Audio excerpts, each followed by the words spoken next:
আমার মামন 6টা মামলা নিয়ে হজ করতে গেছে। তো হজ শেষ করার পরে কোর্টে আসবে, আসার পরে এর দন কি আমার বুকে আসে না জেলখানায় যায়। আলহামদুলিল্লাহ, আলহামদুলিল্লাহ গাইস, জীবনে আর বেশি কিছু চাওয়ার নাই ভাই। আল্লাহর ঘরে আসতে পারছি, কাবার ঘরটা ছুঁইতে পারছি, চুমা দিতে পারছি, আলহামদুলিল্লাহ, আমার জীবন সার্থক। আমার মামন 6টা মামলা নিয়ে হজ করতে গেছে। সেখানে গিয়া শুনতেছে যে ওর নামে ওয়ারেন্ট আইসা রয়েছে। এখন কি ওই হজ শেষ করার পরে যখন এয়ারপোর্টে আসবে, আসার পরে আমার বুকের দন কি আমার বুকে আসে না জেলখানায় যায় জানি না।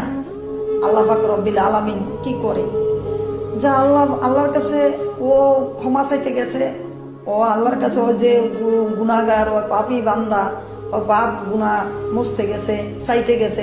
আল্লাহ যদি রহমত করে রহমত করবে, না করলে তো আর আমার করার কিছু নাই।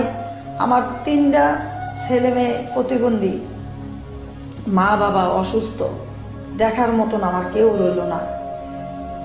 এখন মহামান্য আদালতের কাছে আমার একটাই আবেদন, আমার ছেলে যেন সুবিচারটা পায়।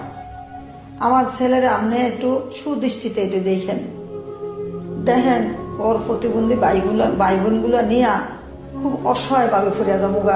আমি কই যাবো, আমি নিজেই তো অসুস্থ, আমরা তো কোনো কাজ কাম করতে পারি না। আজকে মামনের যদি আপনি নিয়ে জেলখানায় ভরে রাখেন, ওর মা বাবা ভাই বোন কে খাওয়াইব স্যার?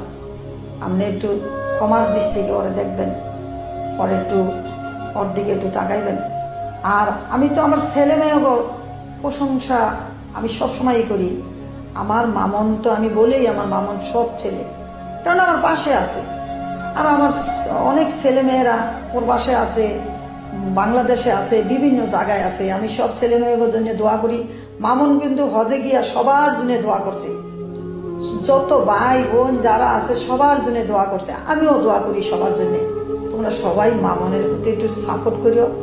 মামন যেন আমার বুকের দন বুকে আবার ফিরে আসে, ও যেন জেলে না যায়।